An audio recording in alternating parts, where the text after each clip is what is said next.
Jitsi, ok. Ça marche bien là? Vous voyez mon écran? Ça marche, C'est parfaitement, tout bon, on merci. vous voit. Voilà.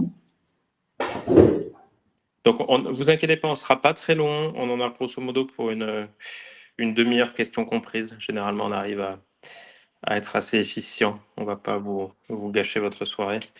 Très bien, merci. Vous me donnez le go pour commencer. Bon, on peut y aller, on peut y Bon, aller. ça vous arrange.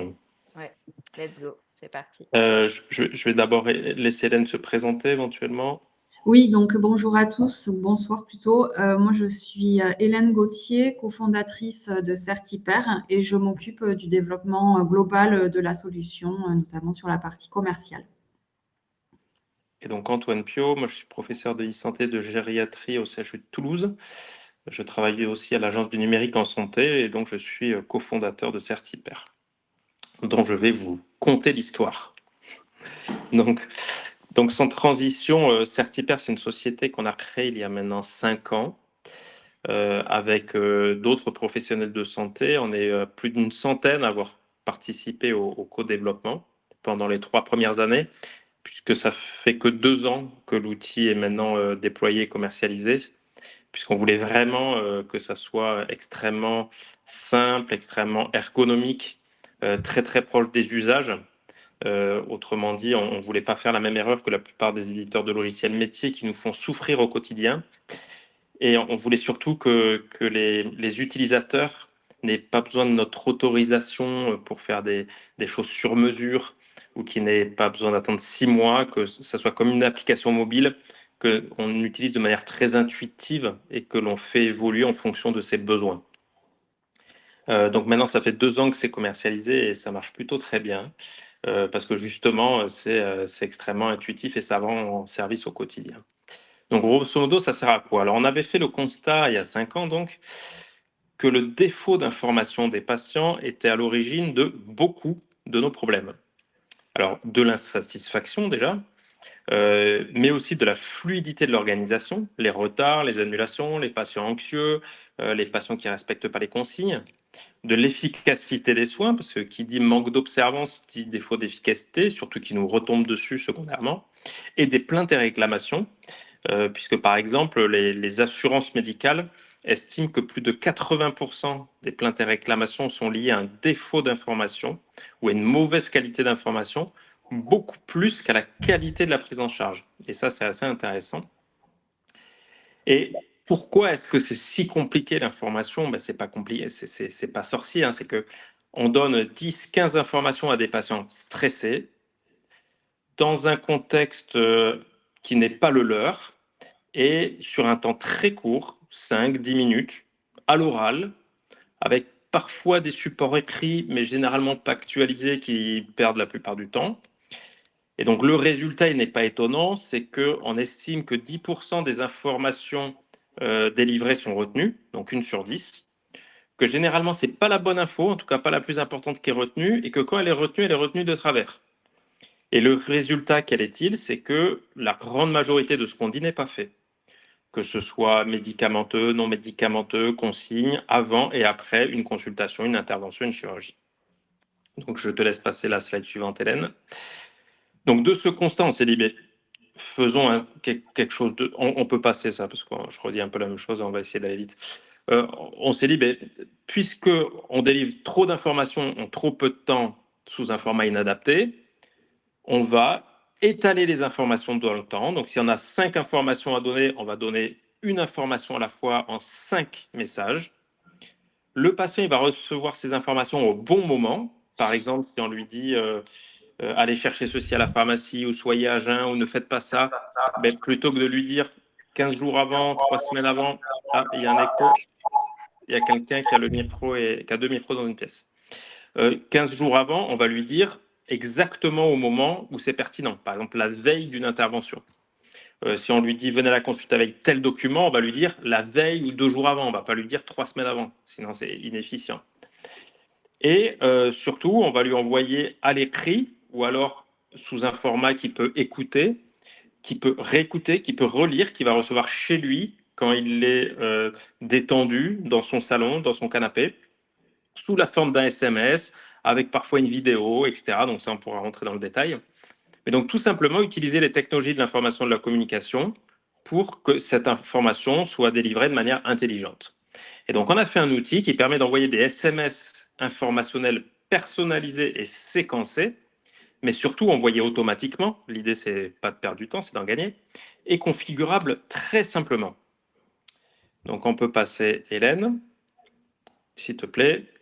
Alors, maintenant, on a tout un panel de technologies parce qu'on a fait beaucoup de développement technique, donc du plus simple SMS au plus compliqué avec des assistants virtuels basés sur l'intelligence artificielle. Mais le squelette qu'on privilégie, c'est le SMS. Pourquoi? Parce que c'est ce qui fonctionne. Alors moi, par exemple, je travaille pas mal avec des applications mobiles, notamment sur une cohorte de 100 000 personnes, et on voit que spontanément, même des gens éduqués, il y en a moins de 15% qui utilisent une application mobile de santé. Et ça, on le retrouve un peu dans toutes les études. Et d'ailleurs, il y a un rapport de l'OCDE assez éclairant qui dit qu'il y a moins de 30% de la population, tout âge confondu, qui est en capacité d'utiliser des outils digitaux de santé. C'est une chose d'utiliser TikTok et Instagram, c'est autre chose d'utiliser un outil digital de santé. Et donc, on se base sur le SMS parce que le SMS, tout simplement, on a 99% des patients qui le reçoivent, quel que soit leur âge, quel que soit leur niveau social et culturel, quel que soit leur lieu de vie. Et ça tombe bien parce que les gens les moins observants, généralement, c'est des gens âgés ou jeunes, plutôt de faible niveau socioculturel, plutôt pas trop citadins. Donc, ça ne sert à rien d'utiliser une application mobile qui va cibler la population qui est déjà observante. Donc, ça, c'était notre choix. Mais en réalité, on a tout un panel de techno, mais qu'on peut venir adapter centre par centre, professionnel de santé par professionnel de santé, voire pathologie par pathologie, uniquement quand c'est pertinent. Et ça, je pourrais vous le redétailler après. On peut passer une slide, s'il te plaît. Donc, grosso modo, qu'est-ce qu'on propose? Donc, on propose de créer des parcours d'information avec des messages, des questionnaires, des vidéos, etc., automatiques, autour d'une prise en charge présentielle, autour d'une consultation, autour d'une intervention, autour d'une chirurgie, de le faire de manière automatique, quand c'est possible, interopérer avec l'outil métier, parce que même si notre outil est super simple, c'est encore mieux quand, par exemple, la secrétaire n'a rien à faire et n'a même pas à rentrer la date et le numéro de téléphone.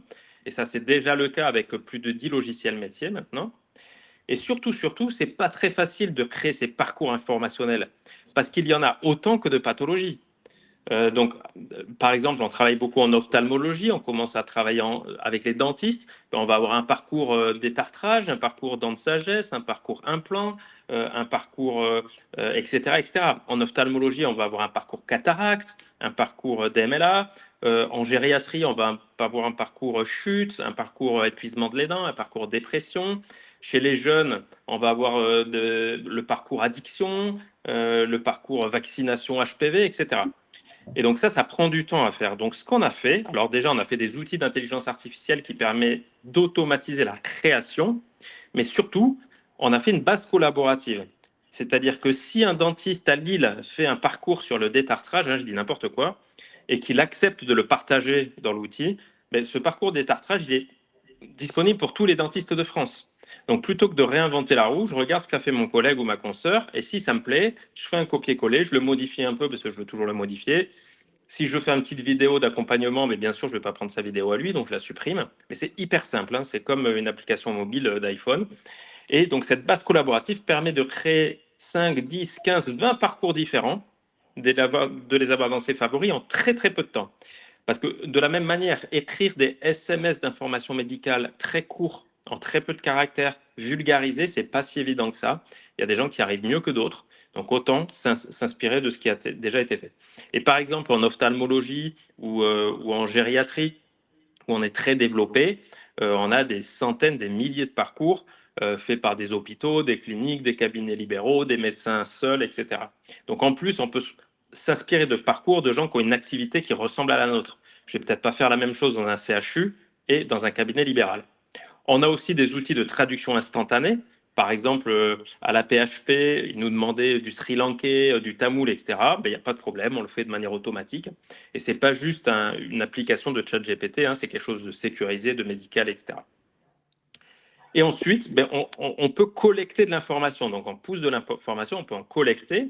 Donc, soit pour recueillir des documents, par exemple une carte vitale, une mutuelle. Donc, le patient reçoit un SMS qui ouvre son appareil photo. Il a juste à prendre la photo de sa carte vitale, par exemple, et la secrétaire la reçoit. Donc, ça, c'est très utilisé dans les centres qui font des gestes invasifs ou alors dans les cliniques.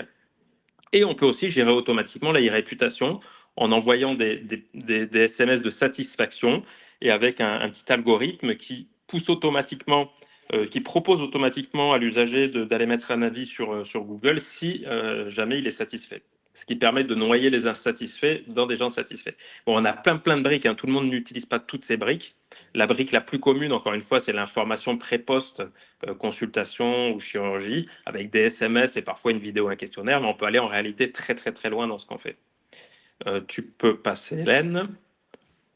Donc l'outil, il est hyper intuitif. Donc l'outil, quand il est utilisé seul, c'est une web app, donc il n'y a besoin de rien installer. On peut le faire sur son ordi, sur son téléphone, sur une tablette. Il y a juste à choisir dans ses favoris la pathologie, par exemple, j'en sais rien, le détartrage.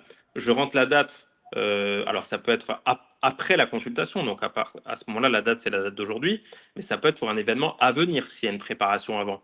S'il y a une préparation avant des dents de sagesse, par exemple. Donc je rentre la date de l'intervention, le numéro de téléphone, et tout part de manière automatique.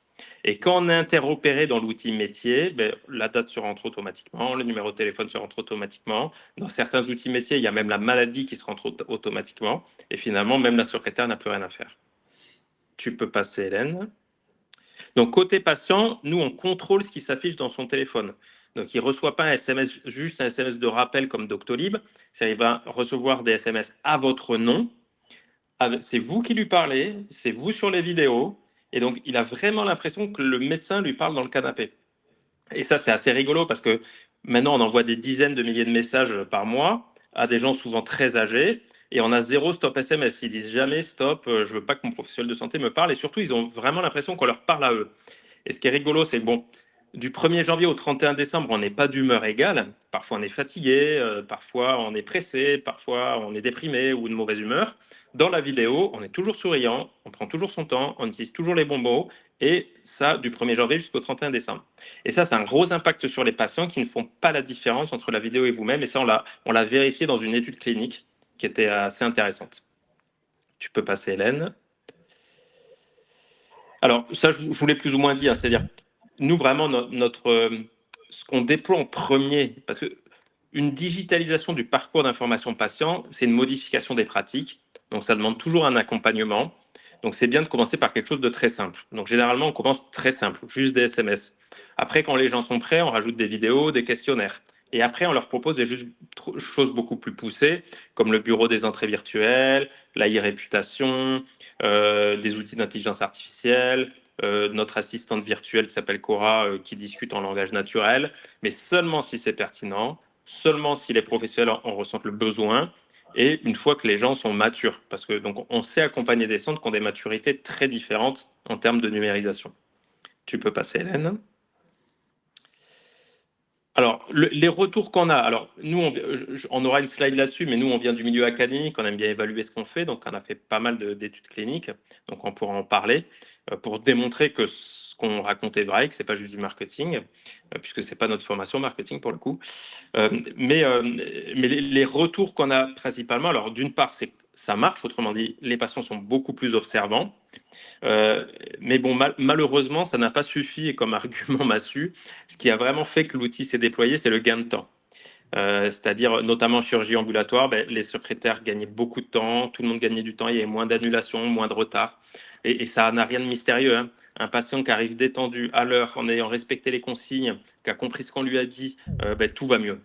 Tout va mieux et il y a moins d'appels au secrétariat, les gens demandent moins 50 000 fois la même chose, ils s'énervent moins. Donc, on améliore le parcours, en fait, on améliore la fluidité du parcours. Et c'est vraiment ça qui a fait que ça a décollé. Malheureusement, juste l'argument les gens sont plus observants et la qualité des soins est meilleure ne suffit pas. Mais bon, on a les deux, on est content. On peut passer la slide suivante, s'il te plaît. Donc là, juste, alors pour ceux que ça intéresse, on peut vous faire passer les références, mais on a fait plusieurs études. On a eu plusieurs présentations de la Société française d'urologie, d'ophtalmologie. On a publié en uro et en ophtalmo, notamment dans la chirurgie de cataracte au CHU de Toulouse. On a 2 études en cours au CHU de Strasbourg. On a une étude en pneumologie, l'étude IPIAM qui a été faite avec l'outil, avec la Poste Santé, etc., etc. Et notamment, l'étude que je préfère, moi, c'est celle de la cataracte, parce que c'était des gens âgés. Ils avaient 80 ans de moyenne d'âge, et moi, je suis gériatre. Et pour le coup, ils recevaient tous les messages, ils les lisaient tous alors qu'ils allaient être opérés de la cataracte, qu'ils ne voyaient pas très bien. Et surtout, dans le groupe Certipère versus témoin, ils trouvaient que l'équipe était beaucoup plus sympathique, que le contact humain était meilleur. Et donc ça, c'était super intéressant parce qu'on s'est rendu compte que c'était certes du digital et de l'automatisation, mais que ça ne remplaçait pas la relation humaine, ça l'a valorisé, ça l'a continué dans le temps en réalité. Donc voilà, c'est le résultat moi qui me plaisait le plus. Mais par ailleurs, on a montré que l'observance s'améliorait, etc. Et notamment en urologie. Alors là, c'était dans l'endoscopie ambulatoire urologique. Ils ont diminué le taux d'annulation de 67%, ce qui est monstrueux hein, pour un bloc, ça change tout. Et pas parce qu'il y avait un rappel de rendez-vous. Ça, Doctolib le fait très bien. Parce que les patients étaient plus observants. Donc, ils écoutaient les consignes médicales. Ils faisaient leur ECBU, ils récupéraient le résultat. Si c'était positif, ils appelaient le secrétariat, etc., etc., etc. S'ils avaient de la fièvre, ils prévenaient. Et donc, ça évitait les annulations, notamment pour raison de soit de CBU non fait, soit d'infection urinaire. On peut passer. Donc là, c'est juste pour vous montrer que voilà, on peut faire des trucs très très complets. Donc, nous, on est déployés dans une petite centaine de centres en France, de toute taille, hein, CHU, grosse clinique, petite clinique, petit centre libéral, médecin tout seul. Et il y en a qui ont un usage très très simple de l'outil, et c'est très bien, parce que c'est ce qu'il leur faut. Et il y a certains centres qui ont un usage très complet de l'outil, où alors là, on gère tout le parcours du patient, de 10 jours avant son arrivée à 10 jours après. Et ce qui est bien, c'est que c'est un peu une boîte de Lego, et on peut vraiment prendre juste les technologies qu'il nous faut. Donc typiquement, les outils d'intelligence artificielle, on ne les pousse pas quand ce n'est pas nécessaire. Il ne faut pas faire de l'IA pour faire de l'IA, il faut faire de l'IA quand on en a besoin, quand c'est nécessaire, quand c'est pertinent et quand ça se prête bien à notre population cible. Et si ce n'est pas nécessaire, il ne faut pas l'utiliser. Donc, ce n'est pas de la techno-gadget, c'est vraiment de la techno en fonction, adaptée aux besoins du centre, de ce centre-là en particulier. Tu peux passer, Hélène, mais je crois que c'est la fin. Voilà, c'est la fin. Donc, ça nous laisse un peu de temps pour les questions. J'espère que c'était clair. Alors, comment j'arrête? Arrêter. Alors actuellement, donc on est très très déployé dans les spécialités qui font des gestes. Donc l'ophtalmologie, l'urologie, on commence la radiologie. On est bien déployé dans les CPTS pour accompagner les parcours de prévention, à la fois pour faire des campagnes de prévention massive, mais aussi pour faire des parcours complets, parcours BPCO, parcours recherche de médecins traitants. On commence gentiment en dentaire, mais on s'en est pas trop occupé par manque de temps, mais c'est assez prometteur. On a la pédiatrie, parce que c'est vrai qu'il y a beaucoup de consignes à donner aux parents en pédiatrie, et les pédiatres, ils répètent toujours les mêmes choses. Et finalement, envoyer une vidéo par SMS au patient où on lui montre comment on fait un rinçage nasal quand le bébé a un rhume, ben, ça fait gagner un temps fou et c'est super apprécié par les parents et les professionnels. Et on a aussi un outil d'intelligence artificielle qui permet de traduire les parcours SMS en fiches conseils et inversement. Donc ça, c'est vachement utilisé par les pédiatres. On travaille pas mal avec l'EPSAD aussi dans l'apnée du sommeil pour accompagner, parce que l'observance est clé dans l'apnée du sommeil, donc pour accompagner l'apnée du sommeil. Voilà, donc on a beaucoup de cas d'usage relativement différents. Et pour chaque besoin, on sait vous dire si on a déjà des clients qui font ça, et autrement dit, on sait déjà vous donner des parcours tout faits sur étagère pour que vous faire gagner du temps et vous éviter d'avoir à tout créer, même si on a des outils d'intelligence artificielle qui aident, hein, c'est mieux quand même d'avoir un truc déjà bien avancé avant de se lancer. J'avoue que je vois bien l'intérêt pour un praticien ou pour une structure de chirurgie ou des choses comme ça. C'est assez intéressant. Mais effectivement, pour une CPTS, j'ai un petit peu moins de facilité à voir l'intérêt. Bon, nous, ça fait quoi? Ça fait quelques mois qu'on est sur Certipère. On l'a pas encore vraiment utilisé. On a quelques pistes pour l'utiliser, mais on n'a pas formalisé. Et c'est vrai que la question se posait de savoir qu'est-ce qu'on fait de ça. Alors, on travaille déjà avec pas mal de CPTS qui ont des projets très différents, hein. Alors, le projet qu'ils ont tout en commun, Hélène, tu me coupes si je dis une bêtise, c'est recherche de médecins traitants.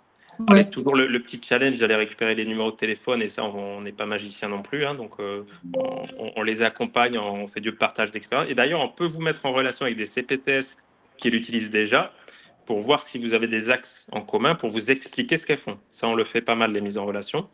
Et après, selon les CPTS, il y en a typiquement qui font des parcours BPCO, donc dépistage de la BPCO et prise en soins.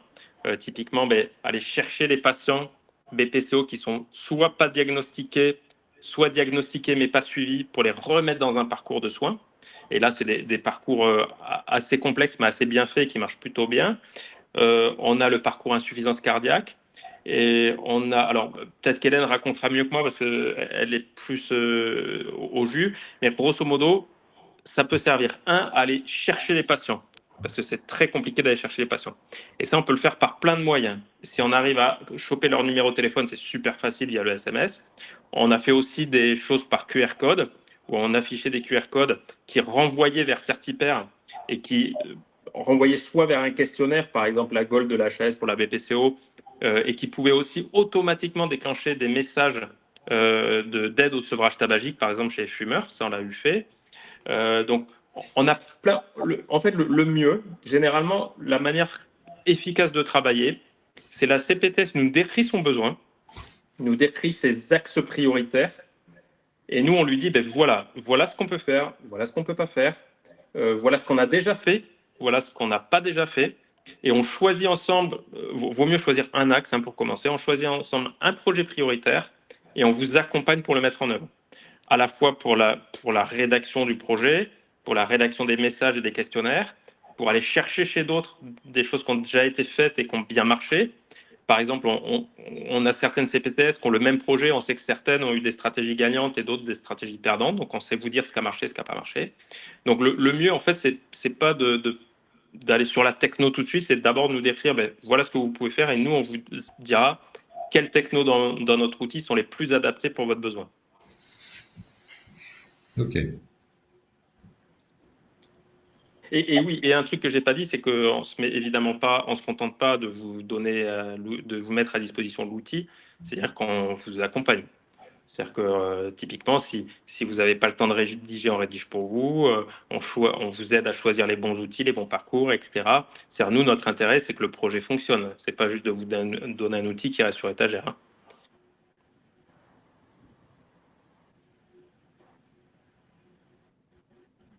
Toi, Clément, en tant que dentiste, est-ce que ça te donne des idées? Oui, après, il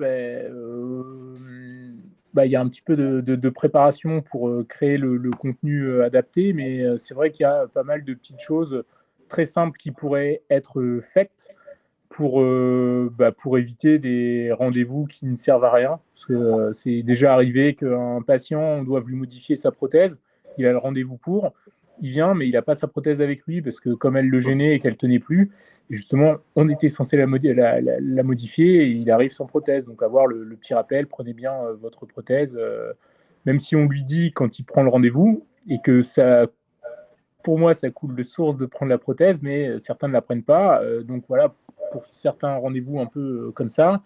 Moi, ne faisant pas beaucoup de chirurgie pour les conseils pré-op, j'ai quand même rarement à en donner, mais voilà, en post-op, il y a quand même certaines choses à ne pas faire parfois. Donc voilà, avoir une petite fiche rappel parce que c'est en fin de rendez-vous. Si l'acte a été un peu plus long que prévu, on fait quand même les choses, mais on a un peu moins le temps de se poser pour échanger et donner tous ces conseils-là.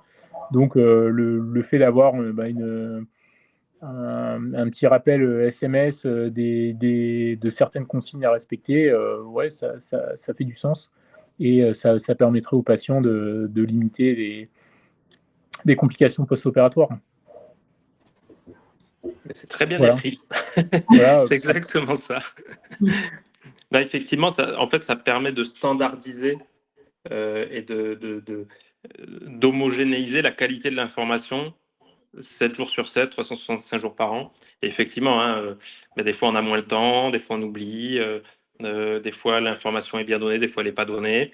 Donc là, en plus, on a une traçabilité accessoirement, ce qui n'est pas un détail, ce qui peut servir si jamais il y a un litige. Mais en fait, faut pas. Généralement, ce qu'on fait, on discute beaucoup avec les secrétaires et on leur dit, ben, c'est quoi le top 10 de la FAQ, grosso modo? Qu'est-ce qu'on vous demande 50 fois? Qu'est-ce que les gens font pas? Et donnez-nous. On ne peut pas tout dire. Ça sert à rien de tout dire. Donc, donnez-nous les 10 causes les plus fréquentes d'incompréhension, d'inobservance, de retard, d'annulation. Et on va construire les parcours. On va commencer par ça pour faire les parcours. Ouais, c'est une bonne méthode, effectivement. Moi, en tant que kiné à domicile, lorsque je passe derrière un passage médecin, bien souvent, le patient n'a pas tout retenu ou alors n'a pas bien compris. Et effectivement, c'est à ça que je pensais, c'est que nous, en tant que, enfin même les infirmiers, enfin, toute personne qui passe peut aussi remonter, bah, tiens, voilà, le médecin a dit certaines choses qui n'ont pas été saisies, et donc ça peut nous permettre aussi de remonter au médecin ces incompréhensions, parce qu'effectivement, le médecin ne peut pas tout dire enfin, ou n'est pas forcément compris parce qu'il n'a pas forcément utilisé les bons mots. Et le patient n'ose pas lui dire qu'il n'a pas compris aussi. C'est ça qui est assez intéressant. C'est oui, docteur, tout va bien. Oui, mais j'ai rien compris. Mais pourquoi vous lui avez pas dit? Ben, parce que c'est mon docteur, je l'aime bien. Et donc, c'est vrai que dans ça aussi, nous, on a notre rôle à jouer de remonter. Voilà. Et c'est pas parce que le médecin est mauvais, loin de là, en fait. C'est juste que, effectivement, le patient n'a pas tout reçu. Et voilà. Et aussi, des patients me disent que sous le choc de l'annonce, bah, en fait, à partir du moment où ils ont eu l'annonce, quand c'est une pathologie potentiellement grave, bah, en fait, leur cerveau s'est complètement fermé et ils n'ont rien retenu du restant de la consultation.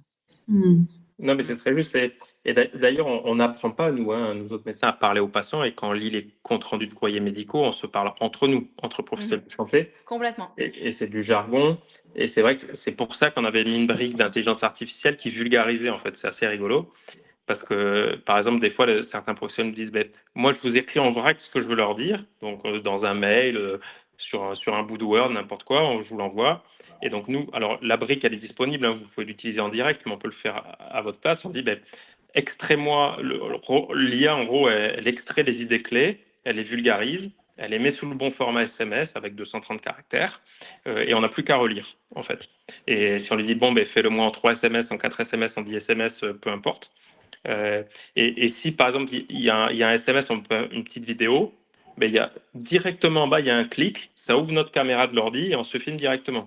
Il n'y a pas besoin d'avoir de matériel, l'outil tout est fait pour que ça soit super simple.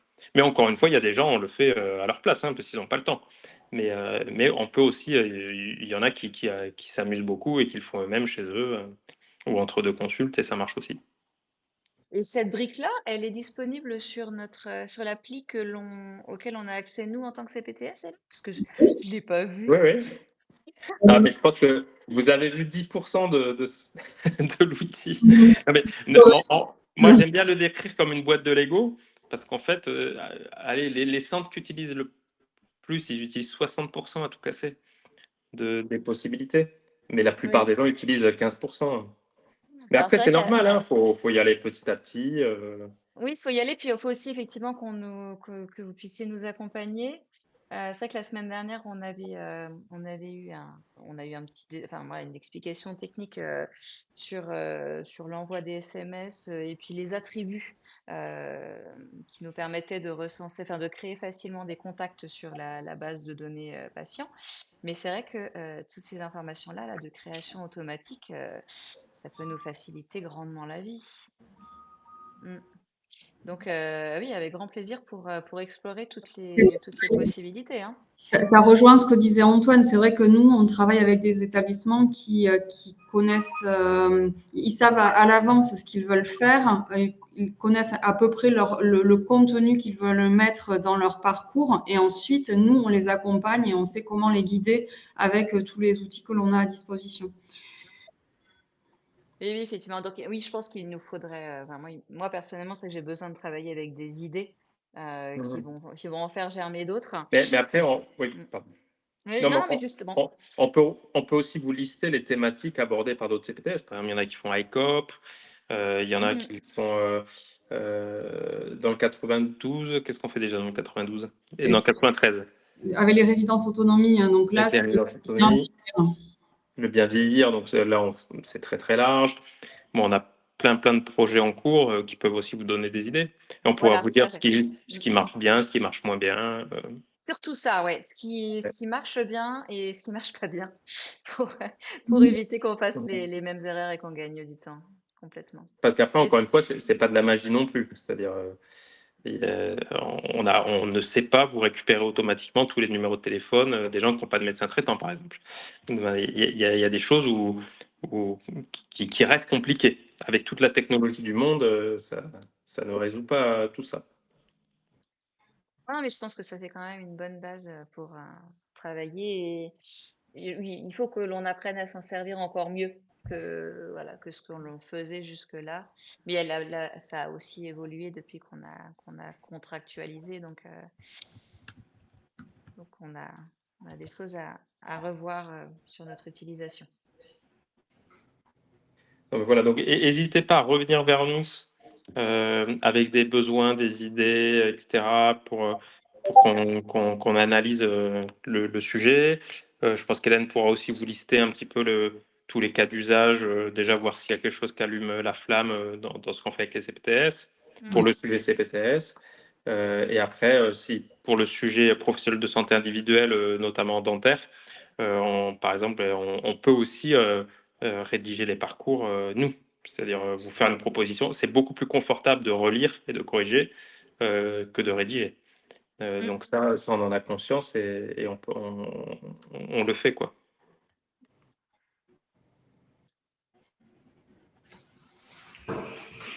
Moi, ça me va bien.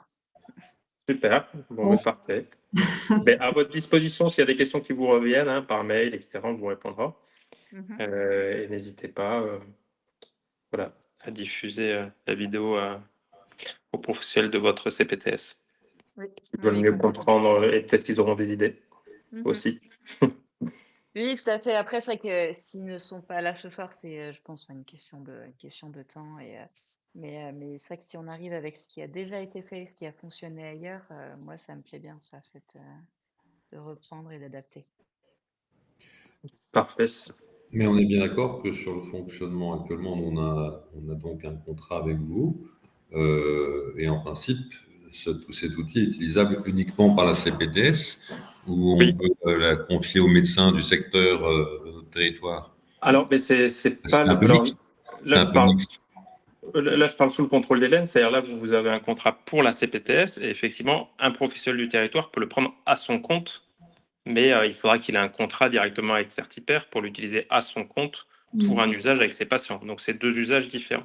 Et oui, parce qu'il aura un login, un mot de passe et ses propres patients, donc il ne peut pas les partager avec vous, avec votre compte. Parce que j'imaginais dans ma tête que, par exemple, si on fait une action insuffisance cardiaque, ce sont les médecins qui vont donner les 06 des patients pour envoyer les messages. C'est ça, pour notre parcours. En tant que Oui. référent parcours, on va pouvoir nous centraliser les infos et ça nous permettra de faire gagner du temps aux médecins.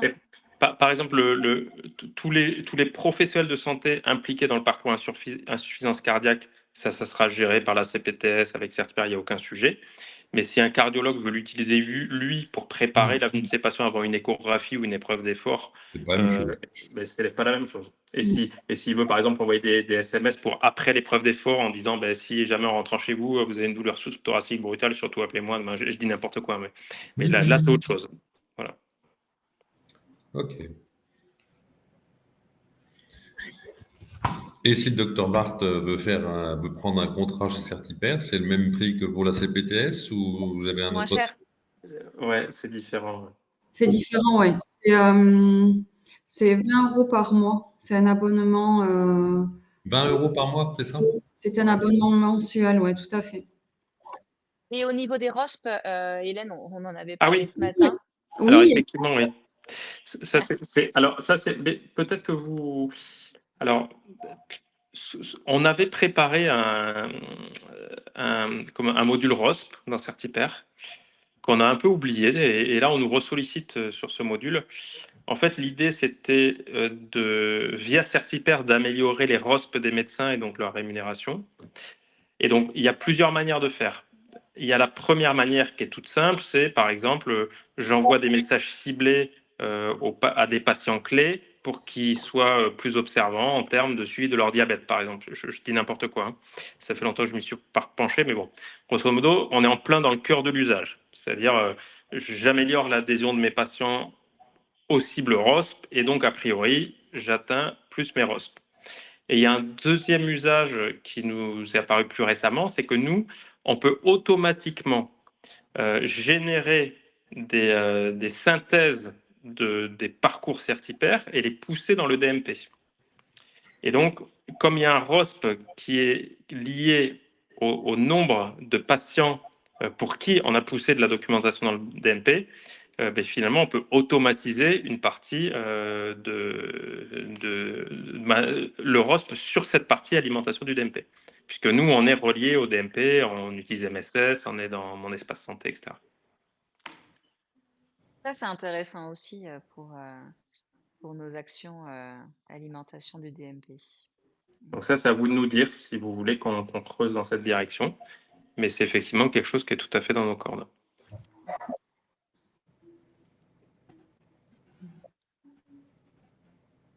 Ok. Oui, je pense que ça fait partie des points sur lesquels, voilà, comme on disait, on demande énormément d'administratifs aux professionnels de santé. Donc, s'il peut y avoir à la clé une rétribution monétaire, ça ne peut être que mieux, je pense. Oui, j'ai retrouvé, on avait fait plein de choses. On avait fait l'adhérence au traitement pour l'insuffisance coronarienne, pour l'insuffisance cardiaque, pour la OMI, pour le diabète, la sensibilisation au générique. On avait fait plein de trucs. La vaccination. On peut faire des campagnes de sensibilisation à la vaccination. On peut faire plein de choses qui sont déjà utilisées en partie d'ailleurs, par ailleurs. Notamment les campagnes de vaccination, je crois qu'il y a des CPTS qui le font. Ou les campagnes avant les canicules. Par exemple, si vous avez un listing de patients de plus de 70 ans, vous pouvez envoyer des SMS de sensibilisation et des vidéos avant la canicule, avant les épidémies, etc. On a eu des CPTS qui ont importé des fichiers de 2000 numéros, je m'en rappelle, parce qu'on n'était pas prêt à l'époque. Oui. Mais maintenant, ça marche très bien. On peut faire des campagnes avec 3000 numéros en important des fichiers CSV, etc. Et oui, comme je disais à Hélène tout à l'heure, j'ai réussi à importer la base de données de tous mes adhérents, de tous les adhérents de la CPTS tout à l'heure, en disant que oui, il y avait eu un petit couac, il avait fallu que je supprime les espaces entre les paires de numéros sur les numéros de téléphone, entre les nombres. Mais c'est vrai que ça a été beaucoup plus simple qu'au démarrage quand j'avais tenté les premières fois. Oui, non, mais non, ça va bien. D'où l'intérêt de pouvoir aussi avoir une base de données et puis oui, de récupérer les numéros de téléphone des patients et de faciliter leur inscription grâce aux attributs quand on crée un questionnaire sur Certipert. Ça, je pense qu'il y a du bon. Et en plus, on est en HDS aussi, donc ça, nos instances, ils sont très sensibles. Donc, il y a possibilité de partager les données, je crois. Enfin, les statistiques, on peut les partager. Oui, vous pouvez. Alors, les partager, ça dépend avec qui. Oui, voilà, c'est ce que j'allais dire. Mais en fait, on a l'option statistique partagée, mais j'ai pas bien saisi. En fait, nous, on peut vous faire. Donc, vous pouvez générer des statistiques tout seul ou on peut vous les faire. Après, voilà, il faut faire attention à qui on les donne ou on les envoie. Voilà, on essaie de tout garder dans l'hébergement HDS et d'éviter de faire sortir trop de données, quoi. Oui, ça vaut mieux, effectivement. On commence à y être sensibilisé. Là, ça. Alors nous, on est très sensibilisés, d'autant plus qu'on a été audité plusieurs fois, notamment par la Poste Santé. Donc, on fait très attention et on peut vous conseiller dans ce domaine aussi, d'ailleurs. Avec grand plaisir. On a ce problème-là aussi. Si tu commences la ligne des 06 dans nos agendas, on va avoir des soucis aussi. Ok. Bon, merci beaucoup. Voilà, avec plaisir. Et à bientôt. Merci. Bonne soirée. Bonne soirée, au revoir. Bonne soirée. Au revoir. Bonne soirée. Au revoir, bonne soirée.